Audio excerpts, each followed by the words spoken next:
Well, this has been a long requested film in the comments section, and yeah, I can see why.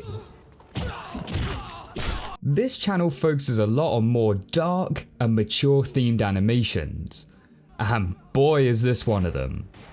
You have a lot of intense action, brutal violence, detailed gore, and even some elements of classic horror thrown in. For me, this was my first time seeing Akira, but from what I've read in the comments section, a lot of you mentioned how you remember seeing this as a child. And to that I say, good lord, how did you watch it? This is an incredibly mature animation, one that I even found myself wincing at in certain scenes. But not only is it mature in the sense of what you're seeing on screen, but it also has a pretty complex plot going on too.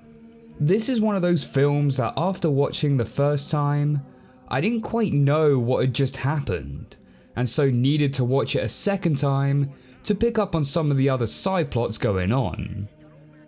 Because whereas this film starts out pretty simple, by the end of it, you feel like you're tripping balls.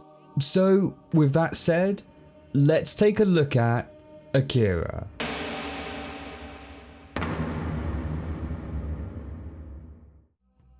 The film was released in 1988 and was based off the 1982 manga of the same name, which interestingly enough, the creator of the manga, Katsuhiro Otomo, also directed the film, but the manga itself was still in production at the time, which is gonna be interesting for some points that I will bring up later on.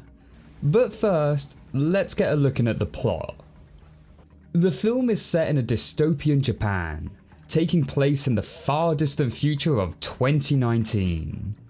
Here we're given the brief exposition that this is taking place just after World War III, where in 1988, Japan was nuked by a bomb. Again? Only this time, it was Tokyo. Tokyo is now being rebuilt into Neo-Tokyo, but despite its initial high-tech and futuristic aesthetic, it's actually corrupted with crime and anti-government protests. There we meet Kaneda and Tetsuo, who are two close friends that are part of a bike gang. During a feud with a rival gang, Tetsuo ends up crashing his bike into a mysterious ghost-like child, and Tetsuo is taken away by the government, where he begins developing psychic abilities and vivid hallucinations.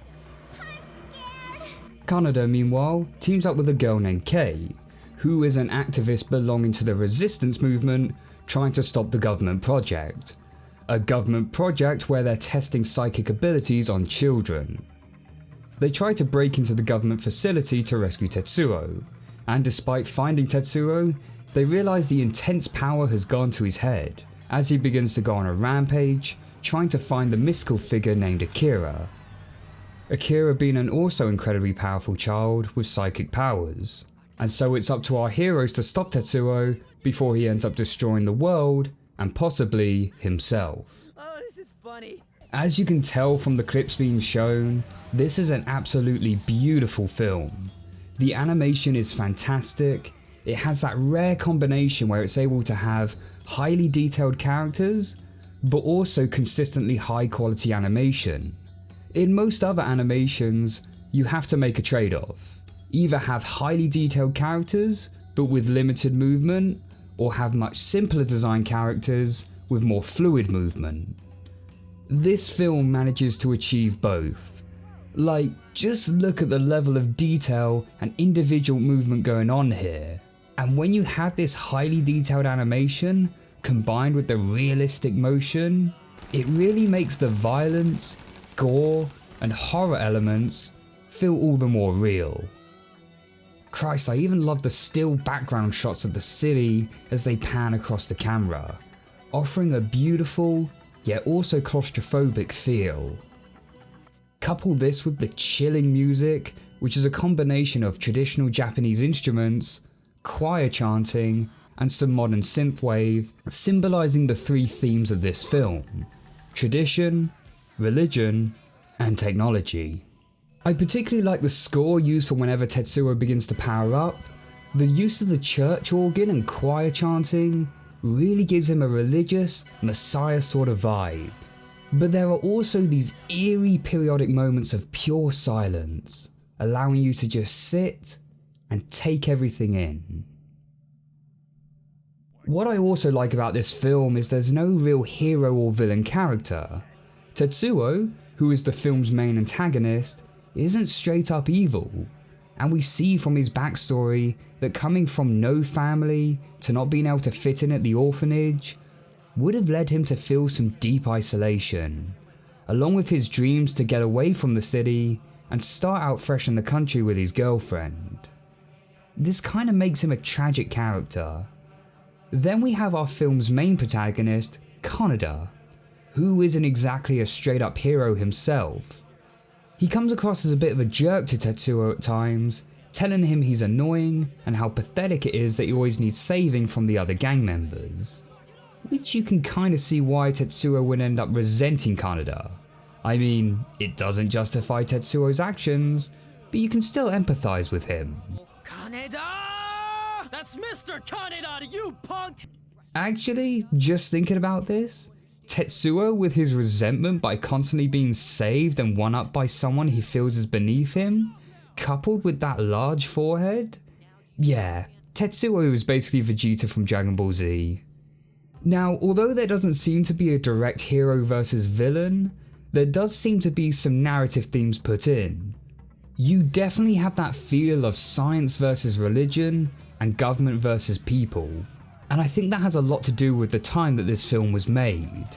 Akira was produced in 1988, and it was during the 80s that Japan was experiencing an economic boom, the first since the Second World War, and so this marked a big cultural shift in the country, as many people would now be abandoning traditional work in order to take up a more white-collar corporate line of work. And I think this film is a response to that movement. You can see how it treats this vision of a brand new technology-driven Japan with great skepticism, showing that beneath the surface of this glimmering Neo-Tokyo, things aren't all as great as they seem. I mean, the guy running the city is drawn to look like a rat, and there's even some direct anti-capitalist statements thrown in. Enough! Open your eyes and look at the big picture. You're all puppets of corrupt politicians and capitalists. Plus, of course, it was science and technology that led to the creation of the atomic bomb, which you can see imagery of in this film. So yeah, you can see why a country like Japan may be suspicious to the benefits of technology. Shut up! Though in saying that, I do think there is some sense of irony that the economic boom this film is cautious of is the very thing that allowed it to be produced in the first place. Because this film cost a lot to make, around $9 million, which was an incredibly high budget for an animated film at the time. Compare this to the Studio Ghibli film Grave of the Fireflies, which came out in the same year, only had an estimated budget of around $3.7 million. And we know Ghibli films are famous for their high budget animations. But I think the payoff was worth it, as Akira went on to make $49 million worldwide and has become a landmark in Eastern animation. The film was one of the first to really have an impact on Western audiences, which started the following in Japanese animation, which of course helped kickstart other Japanese shows in the US, franchises such as Pokemon, Dragon Ball, and many others. They all have Akira to thank. And not only Japanese animation, but you can also see Akira's influence in many Western-based productions as well. I mean, just look at these scene comparisons from Batman the Animated Series and Akira. Now, with all that being said, this film isn't perfect, and the main issues I have is with the pacing and plot elements. See, earlier I mentioned how the film was based off a manga series. Well, that manga is 6 volumes long, and the movie is just 2 hours long. Now don't get me wrong, 2 hours is a pretty long runtime for an animated film, but it's not long enough to cram everything in from the manga, and as a result, The middle portion of the film does get a bit cluttered, with a bunch of side plots going on, excessive characters that don't amount to much, and backstories having to be quickly given to us in brief scenes of dialogue.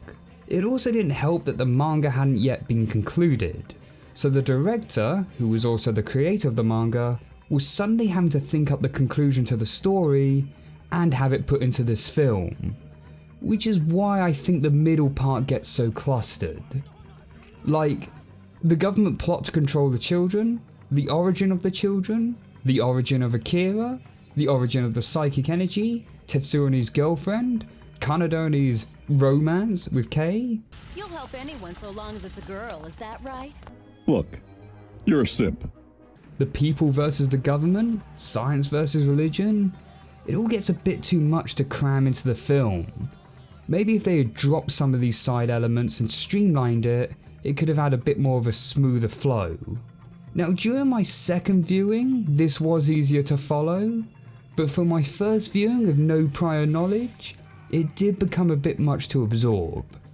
Especially with characters like the Colonel and Ryu, who I actually confuse for each other in some scenes. I don't know, I guess it must be the moustache.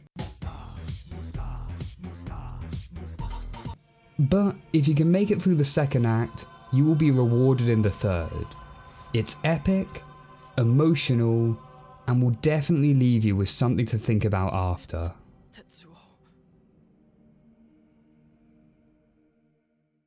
Hey guys, thank you so much for watching the video. Please leave a like if you enjoyed and comment your thoughts on Akira down below. And please do keep commenting your recommendations for future reviews. But until the next one guys, take care.